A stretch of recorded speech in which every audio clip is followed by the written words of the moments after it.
Très bien, merci. Comme Elisabetta a déjà dit, nous sommes le groupe 3 de URI. Et donc, voilà notre présentation. Rien ne se perd, tout se transforme, tout se compose. Je m'appelle Vrénic et je pense que les autres vont s'introduire quand ils parlent. On peut passer à la prochaine diaporama. Oh, voilà, donc pour commencer, je vais décrire une situation. Donc, vous êtes sur votre campus, vous venez de manger une banane et maintenant vous avez une peau de banane et que faites-vous? Nous, sur notre campus, la seule option, c'est de la mettre aux poubelles et c'est cette situation qui nous a fait penser à la gaspillage de la nourriture. Vous pouvez passer à la prochaine slide. Sur l'université de Rhode Island, les problèmes sont le gaspillage de la nourriture, les déchets organiques qui produisent du méthane, qui est 21 fois plus dangereux que le dioxyde de carbone.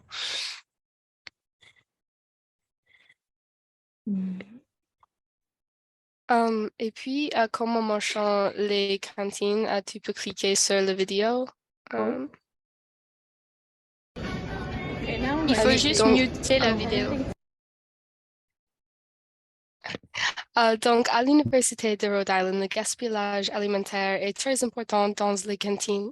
Les cantines aux États-Unis sont très différentes de celles en Europe et les étudiants mangent chaque repas, le petit-déj, déjeuner, le dîner, dans les cantines universitaires. Comme nos cantines sont illimitées, cela crée beaucoup de gaspillage alimentaire. 516 500 repas sont servis par semestre dans les cantines. Les cantines produisent plus que nécessaire et beaucoup d'aliments sont versés à la poubelle à la fin de la journée. Nous allons continuer les plans de compostage déjà installés à l'URI. Pour l'instant, URI compose déjà, mais cela peut être amélioré largement. La cantine utilise un service de compostage nommé The Composting Plant et il y a aussi un groupe d'étudiants avec lequel nous avons parlé qui développe un projet de compostage à URI. Suivante. Prochain slide, s'il vous plaît. Mais ce problème peut devenir une ressource à travers le compostage. Donc, bonjour, je m'appelle Margot. Donc, les bénéfices du compostage, c'est une façon naturelle d'ajouter des nutriments à la terre pour que les plantes puissent mieux résister aux maladies et donc vivre plus longtemps. C'est une façon de stabiliser la terre et d'améliorer le drainage. En nourrissant la terre avec du compost, ça permet d'éviter d'acheter des engrais chimiques et donc d'économiser de l'argent. Grâce au compost, le sol est durable, plus riche et les nutriments ne sont pas emportés par la pluie.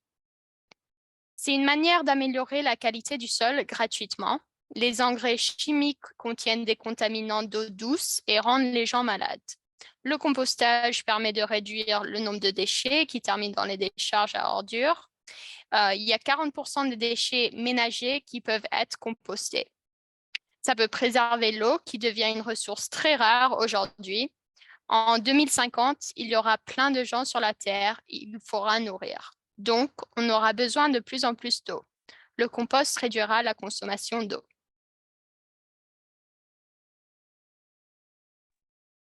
Donc, quand on a commencé notre projet, on voulait ajouter des bacs de compostage dans les dortoirs et autour du campus sur les passages piétons.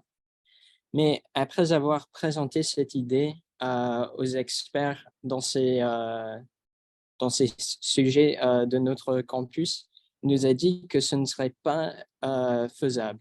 Et c'était surtout à cause de la contamination qui peut se trouver dans le compostage. Pourquoi le compost est-il contaminé? Bonjour, je m'appelle Serena. Le compost est contaminé par les fruits et légumes traités car les pesticides connus sur l'enveloppe des puits nuisants à la perforation des insectes et des bactéries qui font le compost. Les papiers glacés et les papiers imprimés en couleur ne sont pas à composter. En effet, ces engrais comportent des métaux lourds toxiques, les plastiques, les verres et les métaux. Donc, pour notre nouvelle idée et comment notre groupe va développer le projet dans les cantines, on a trouvé que les déchets générés au niveau des restaurants universitaires, là maintenant, sont triés par les étudiants lors de la dépose des plateaux à la fin du repas. Donc, dans nos restaurants, il y a 2 zones de tri et de collecte sont aménagées. L'une en salle au niveau de la dépose des plateaux et l'autre en cuisine pour les déchets issus de la production. Donc, maintenant, ce qu'on veut faire,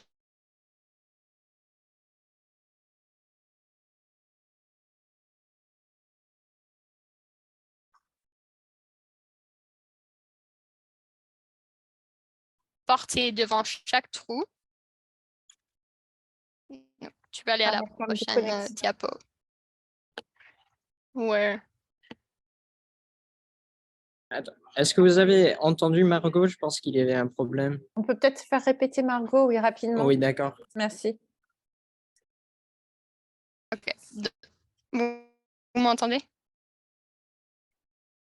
Oui, OK. oui, oui, ça marche. Donc, notre nouvelle idée, c'est que les étudiants et les personnels de cuisine disposent de tables de tri dotées de 3 trous afin de bien répartir les déchets compostables. Donc, comme vous voyez dans l'image, il y a des indications qui sont portées devant chaque trou.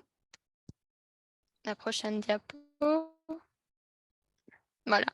Donc, une affiche sera mise au-dessus de ce système pour bien montrer aux étudiants qu'est-ce qui peut être mis au compost.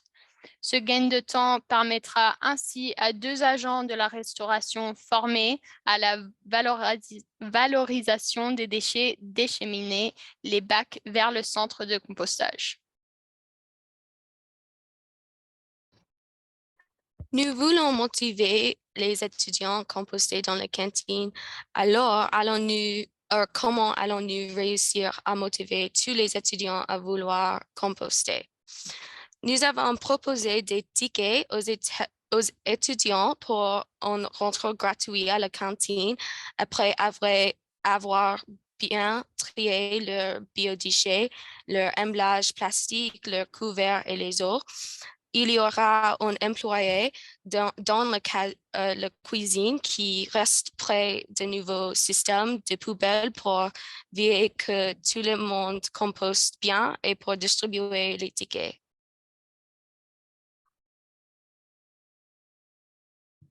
Que mettre dans un composteur domestique ou alimentaire? Par exemple, tu peux mettre des légumes comme la pamplemousse, banane, kiwi, non traite, aussi le sachet de thé et infusion, marque de café et filtre, coquilles de fruits sèches, aussi des épluchures et fruits et légumes imbibes, des croûtons de pain, pas riz au nature et finalement les serviettes et papier ou mouchoirs.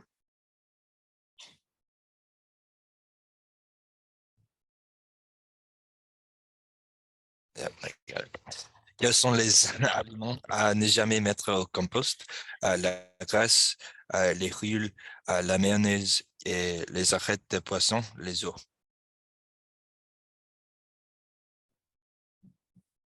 Donc, que faire de tout ce compost? Idéalement, avec tous les déchets récupérés dans les cantines, on voulait au début que cela soit récupéré et emmené au terrain de compostage qui existe déjà à l'université. Avec ce système, le groupe de compostage qui est dirigé par Dylan Murdoch à l'université pourrait continuer leurs efforts et réaliser leurs plans. Par contre, c'est plus réaliste que pour l'instant, on continue avec le système de service de compostage qui est déjà installé à la cantine, qui est nommé the composting plant. Et donc, un autre partie de notre projet, c'est l'éducation. Et donc, on va parler de l'importance de l'éducation sur sur le compost à URI. La prochaine diaporama, s'il vous plaît. Ah, voilà. Donc, l'importance l'éducation, c'est très important. C'est pour ça qu'on a des universités. Et notre groupe veut éduquer les étudiants sur le compostage. Donc, on veut informer les étudiants, on veut les donner des opportunités de participer avec le compostage. Et comme ça, les étudiants peuvent continuer en dehors de l'université. Donc, on veut que les étudiants sont bien informés, qu'ils sachent comment ça marche le compostage, pourquoi c'est important et comment éviter la contamination. Donc, il faut les enseigner et on peut faire ça à travers des emails, des affiches, des événements et aussi des présentations. Comme ça, les étudiants sont bien informés. La prochaine étape est de les donner les donner des opportunités de participer. Comme ça, ils peuvent utiliser ce qu'ils ont appris pour mieux comprendre comment ça marche et peuvent le faire eux-mêmes. Donc, on peut faire ça à travers des événements. On a un marché gratuit sur le campus qui est en fonction avec des fermes autour de nous. Donc là, les étudiants peuvent voir l'impact que le compost peut avoir sur la production des aliments. Et aussi avec des événements de club. Donc, on a un peu parlé juste avant. Il y a un club déjà sur le campus qui est en train de construire un terrain de compostage. Et donc, si les autres étudiants de l'université peuvent participer avec ce club, ils vont apprendre encore plus sur comment ça marche le compostage et comment continuer après. Et donc, c'est ça le but avec l'éducation.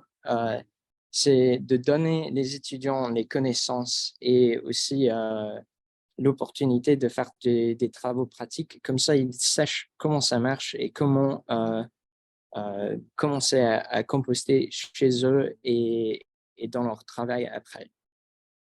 Vous pouvez passer à la prochaine. Merci. Venez donner une seconde vie à vos épluchures et déchets organiques. En conclusion, avec notre idée de compostage à l'université, nous pouvons non seulement économiser, mais également contribuer à la protection de l'environnement. Moins de déchets seront accumulés dans les décharges. À la décharge, les déchets organiques se désintègrent dans l'oxygène et dégorgeant alors de méthane, un gaz 21 fois plus dangereux que le dioxyde de carbone. C'est un gaz nocif pour l'environnement et contribue fortement au réchauffement climatique. Le compost est un super-héros. Si le compost fertilise les sols, aujourd'hui, il permet de préserver l'eau qui devient une ressource rare et précieuse. Merci. Est-ce que des questions?